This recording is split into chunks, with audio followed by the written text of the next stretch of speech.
44 günlük Vətən müharibəsində başlayan döyüşlərin bir hissəsi də Naftalan, Goranboy istiqamətində gedir. Elə müharibənin ilk günündə əks hücum əməliyyatı zamanı Ermənistan silahlı qüvvələrinin atdığı ağır hərəkət nəticəsində mərmi Naftalan şəhərinin Qaşaltı Qaraqoyunlu kəndində yerləşən fərdi yaşayış evlərinin birinə düşdü.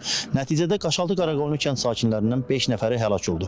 Xatırladım ki, 44 günlük Vətən müharibəsinin ilk şəhidləri Naftalan şəhərinin Qaşaltı Qaraqoyunlu kənd sakinləri olub. 44 günlük Vətən müharibəsində Ermənistan ordusu mülki əhalini və yaşayış evlərini daimi atəşə tuturdu. Düşmən döyüş meydanında ordumuzun gücünə tab gətirmədiyini görərək dəfələrlə təxribata əl atırdı. Naftalan şəhəri də cəbhə bölgəsinə yaxın olduğuna görə düşmən tərəfindən tez-tez atəşə məruz qalırdı. 44 günlük Vətən müharibəsində Ermənistan silahlı qüvvələrinin atdığı ağır artilleriya Naftalan şəhərinin Qaşaltı Qaraqoyunlu kəndində yerləşən fərdi yaşayış evlərinin birinə mərmi düşdü.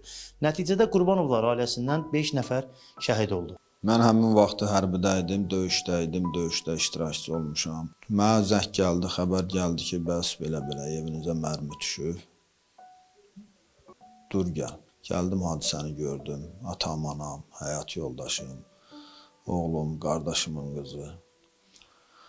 Artıq həyatda yoxdular, şəhid olublar. Hər saat, hər dəqiqə mən xatırlayıram onları. Elə bilirəm, elə buradadılar, yanımdadılar. Onlarla yatıram, onlarla dururam, onlarla nəfəs alıram. Məni yaşadan onlardır. Allah cəmi şəhidlərimizə rəhmət eləsin. Vətən sağ olsun. Bu gün Vətən müharibəsinin başlamasından 5 il ötür. 2020-ci ilin sentyabrın 27-sində müharibənin başladığı gün ailə üzvlərini itirən Nadir Qurbanov dəhşətli günləri belə xatırlayır.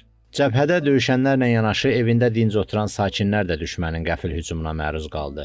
44 günlük Vətən müharibəsinin ilk mülki şəhidləri də Naftalanın Qaşaltı Qaraqoyunlu kənd sakinləri oldu. Bir ailədən 5 nəfər həyatını itirdi. Günortadan sonra atılan top mərmisi Qurbanovlar ailəsinin həyətinə düşdü. Erməni terroru nəticəsində Nadir Qurbanovun ailə üzvləri 1951-ci il təvəllüdlü Elbrus Qurbanov, 1956-cı il təvəllüdlü Şəfayət Qurbanova, 2006-cı il təvəllüdlü Fidan Qurbanova, 2007-ci il təvəllüdlü Şəhriyar Qurbanov və 1981-ci il təvəllüdlü Afaq Əmirova şəhid olublar. Müharibə hər kəsin yaddaşında silinməz izlər qoydu. Sonu zəfər olan Vətən müharibəsi isə kədərlə yanaşı qüruru, birliyi, bərabərliyi, dik duruşu və milli kimliyimizi özümüzə və bütün dünyaya bir daha nümayiş etdirdi. Fuad Nazimoğlu, Elşad Cəfər, Layiq Qələndərli, APA TV, Naftalan.